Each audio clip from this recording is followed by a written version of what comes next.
Suma Teológica. Parte IA. Cuestión 114. Sobre la insidia de los demonios.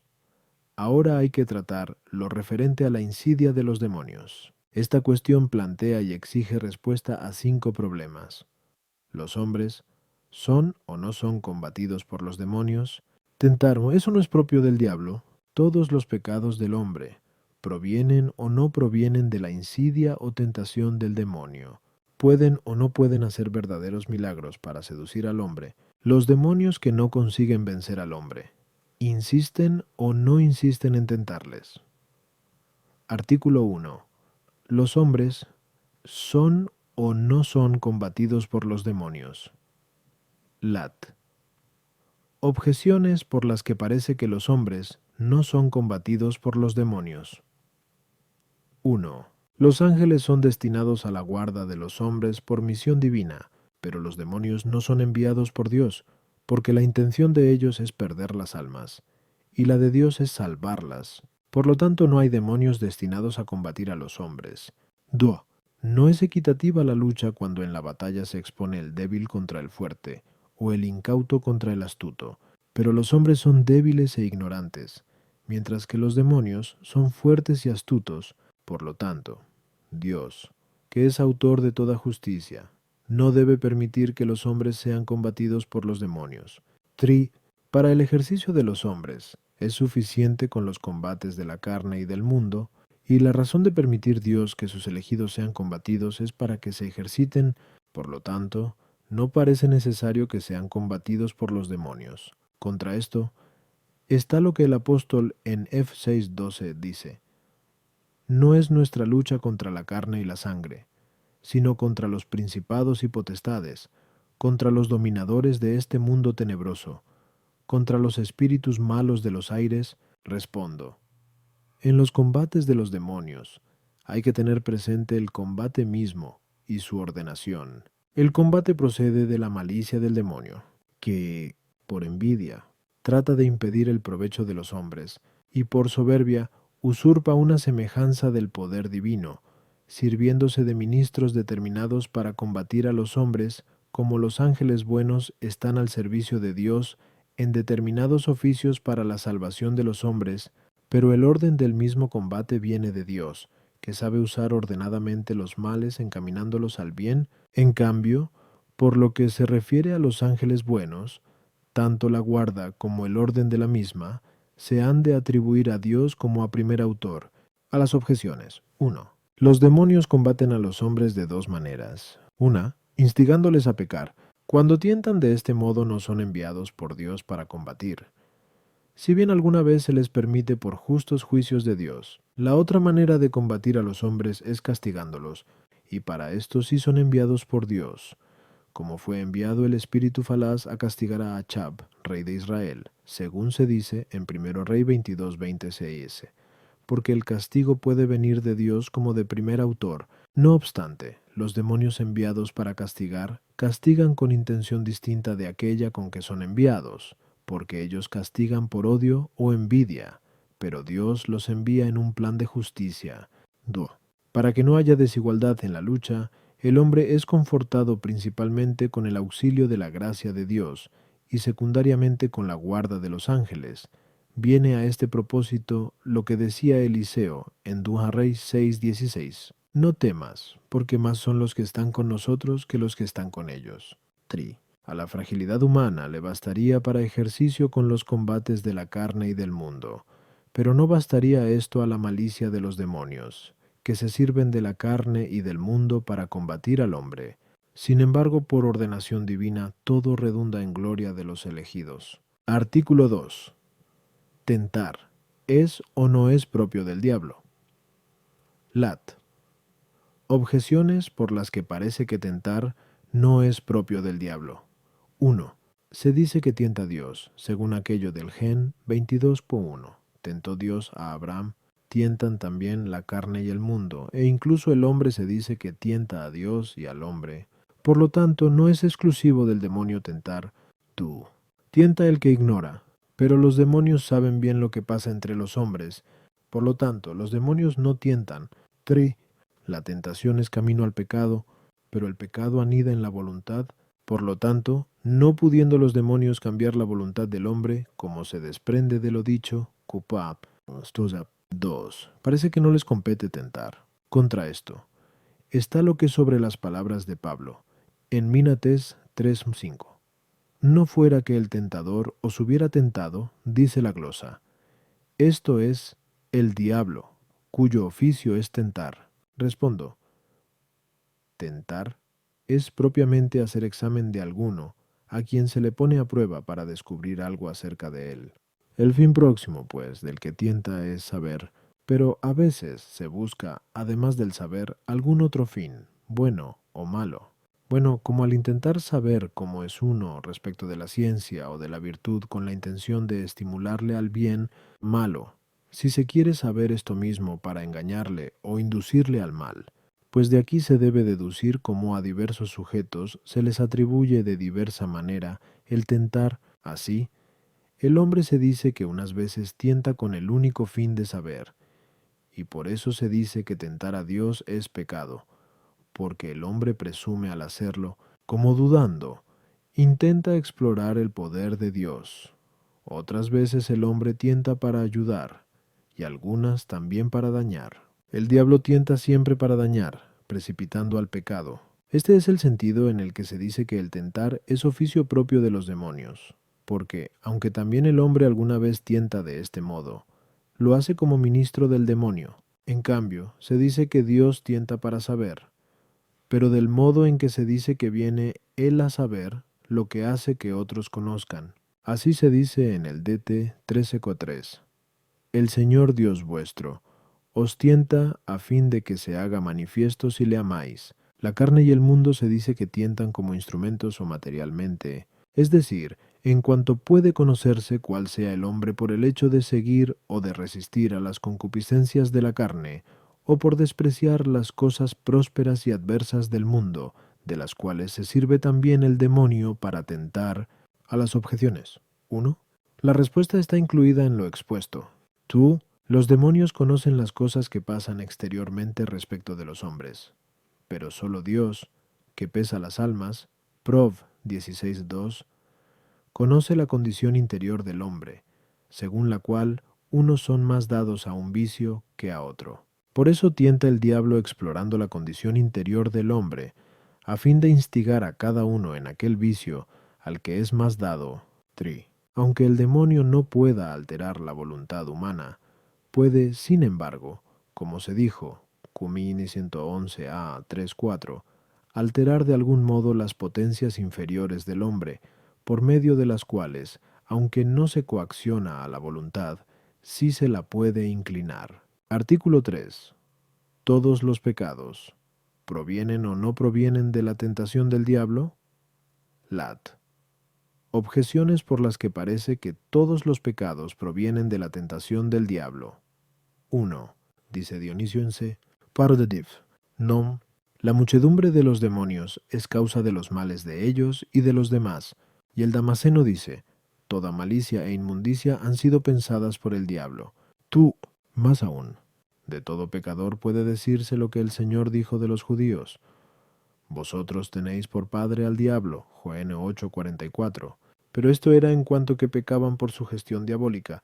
Por lo tanto, todo pecado procede de la tentación del diablo. 3. Como los ángeles están destinados para custodiar a los hombres, así los demonios para combatirlos, pero todo el bien que hacemos procede de la inspiración de los ángeles buenos, puesto que las cosas divinas llegan a nosotros por mediación de los ángeles. Por lo tanto, igualmente todo lo malo que hacemos proviene de la tentación del demonio. Contra esto está lo que en el libro de Exle, Dogme, se dice, no todos nuestros pensamientos malos son excitados por el diablo, sino que algunas veces brotan de los impulsos de nuestro albedrío. Respondo, de dos modos se puede ser causa de algo, directa o indirectamente. 1. Indirectamente, del modo en que un agente se dice que es causa ocasional o indirecta del efecto para el que produce una disposición, como si se dijera que el que seca la leña es causa de su combustión.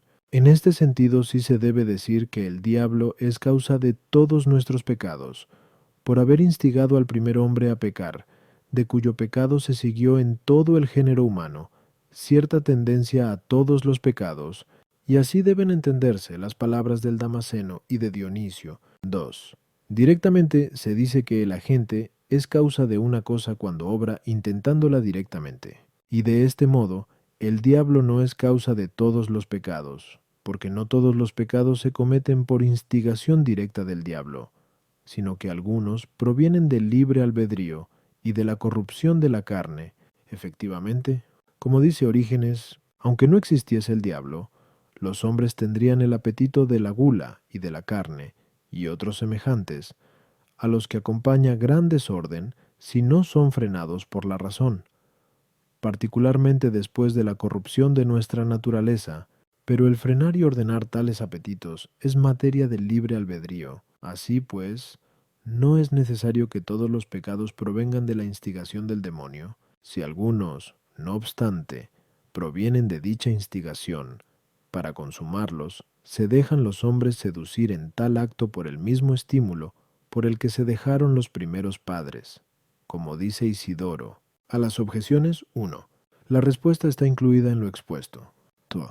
En los pecados cometidos sin instigación del diablo, los hombres se hacen por ellos hijos del diablo, en cuanto le imitan a él, que pecó el primero. 3.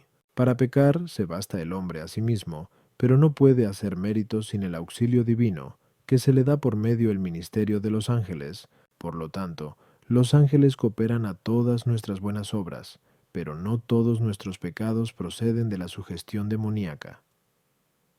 No hay, sin embargo, género alguno de pecado en que no pueda pecarse alguna vez por incitación de los demonios. Artículo 4. Los demonios ¿pueden o no pueden seducir a los hombres por medio de verdaderos milagros? Lat. Objeciones por las que parece que los demonios no pueden seducir a los hombres con verdaderos milagros.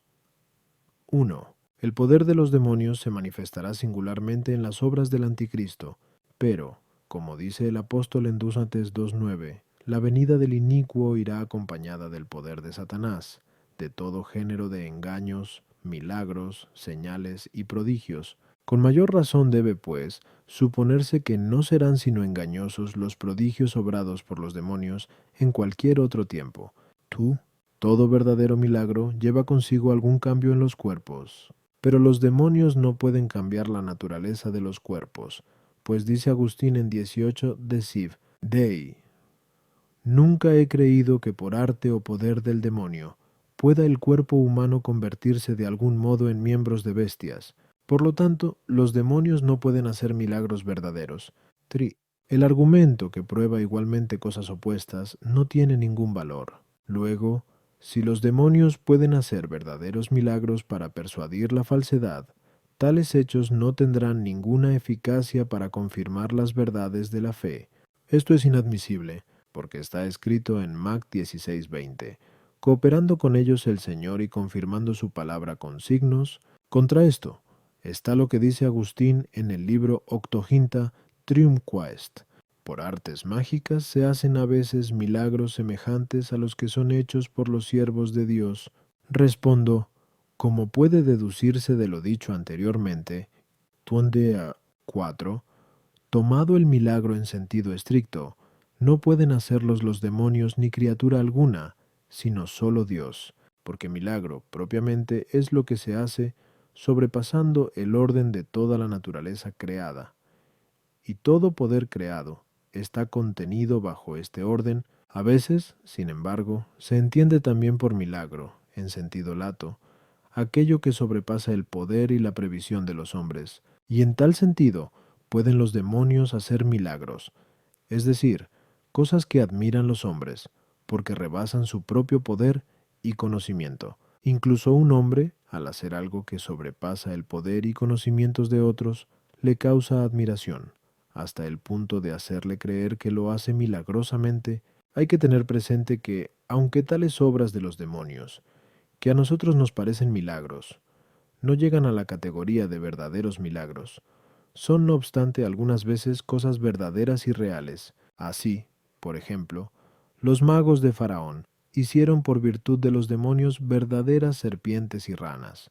Y cuando cayó fuego del cielo, y en un abrir y cerrar de ojos consumió la familia y los ganados de Job, y la tempestad destruyó su casa y mató a sus hijos, cosas que fueron hechos de Satanás, no fantasmas, como dice Agustín en 20 Sedeciv. A las objeciones.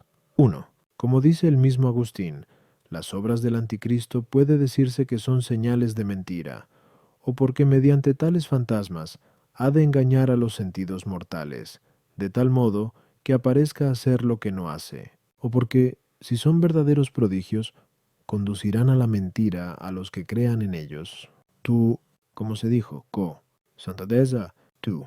La materia corporal no obedece a la voluntad de los ángeles, buenos ni malos, como si los demonios por propia virtud pudieran hacerla pasar de una forma a otra, pero pueden utilizar ciertos gérmenes que se encuentran en los elementos materiales, como dice Agustín en tercero de Trin, para producir tales efectos. Por esto puede decirse que todos los cambios de las cosas corporales que pueden hacerse por cualquier virtud natural, entre los cuales están los gérmenes mencionados, pueden hacerse por la operación de los demonios utilizando tales gérmenes. Ejemplo, al convertirse ciertas cosas en serpientes o ranas, las cuales pueden engendrarse en la putrefacción. Pero los cambios de las cosas materiales que no pueden realizarse por virtud de la naturaleza, de ningún modo pueden hacerse en realidad por la acción de los demonios, como que el cuerpo humano se convierta en cuerpo de bestia, o que un cuerpo muerto resucite, y si alguna vez parece hacerse esto por virtud de los demonios, no es así en realidad, sino solo en apariencia. Este fenómeno puede suceder de dos modos. Puede tener su origen dentro del hombre, en cuanto que el demonio es capaz de alterar la imaginación humana e incluso los sentidos hasta el punto de que les haga percibir algo como real, sin ser tal, según ya se ha dicho. Ki, Siua, Tri, 4. Lo cual se dice que incluso puede suceder algunas veces por la virtud de ciertas cosas naturales. Puede también tener un origen exterior al hombre, pues, pudiendo el demonio formar con el aire un cuerpo de cualquier forma y figura, para aparecer visiblemente disfrazándose, del mismo modo puede disfrazar cualquier objeto corpóreo con cualquier forma corpórea. De tal modo que se vea dicho cuerpo bajo tal forma. Este es el sentir de Agustín en 18 de Siv. Dei, cuando dice que lo fantaseado por el hombre, sea pensando o soñando, que varía tanto como los innumerables géneros de seres, se presenta a los sentidos ajenos como disfrazado de cuerpo bajo la forma de algún animal. Esto no ha de entenderse como si el poder de la fantasía del hombre o su misma representación individual revestida de cuerpo se manifiesta a los sentidos de otro, sino en cuanto que el demonio, que puede formar una representación en la fantasía de un hombre, puede también presentar a los sentidos de otro hombre una imagen semejante de esta representación, como dice Agustín en el libro Octoginta Trium Quaest. Al hacer los magos cosas como las que hacen los santos, lo hacen con diverso fin y con distinto poder, pues los magos lo hacen buscando la gloria propia, mientras que los santos buscan la gloria de Dios. Los magos lo hacen por un pacto privado, pero los santos por servicio público y por mandato de Dios, a quien están sometidas todas las cosas creadas. Artículo 5. Los demonios que son superados por alguien, insisten o no insisten en seguir tentando. Lato objeciones por las que parece que los demonios que han sido superados por alguien, no por eso dejan de seguir tentando. 1. La victoria de Cristo sobre su tentador fue del todo eficaz. Sin embargo, volvió el tentador a combatirle, incitando a los judíos para que le diesen muerte. Por lo tanto, no es verdad que, vencido el diablo, cese de combatir. Tú. Castigar al que sucumbe en la lucha es incitarle a combatir con mayor acritud, pero esto es impropio de la misericordia de Dios. Por lo tanto, superados los demonios no dejan de combatir contra esto. Está lo que se dice en Mt 4:11. Entonces le dejó el diablo, es decir, a Cristo vencedor. Respondo. Dicen algunos que, vencido el demonio, no puede volver a tentar a ningún hombre, ni sobre el mismo ni sobre otros pecados. Otros opinan que no puede tentar al mismo, pero pueden tentar a otros. Esta segunda opinión tiene mayor probabilidad, pero entiendo que no puede hasta un tiempo determinado, pues en el mismo LC 4:13 se dice: acabado todo género de tentaciones, el diablo se retiró de él hasta el momento oportuno. Esta opinión se apoya en dos razones. La primera está tomada de la clemencia divina, porque, como dice el Crisóstomo en Supermat, el diablo no tienta a los hombres por el tiempo que quiere, sino por el que Dios le permite, porque, si bien le permite tentar por algún tiempo, le deja, no obstante, en atención a la naturaleza enferma. La otra razón se toma de la astucia del diablo, pues dice Ambrosio en Superlucam 4:13, que el diablo rehúsa insistir ante el peligro de ser nuevamente derrotado. Sin embargo, que vuelva a veces el diablo sobre aquel a quien abandonó, claramente se deduce de las palabras de Mt 12:44. Me volveré a mi casa de donde salí. A las objeciones está incluida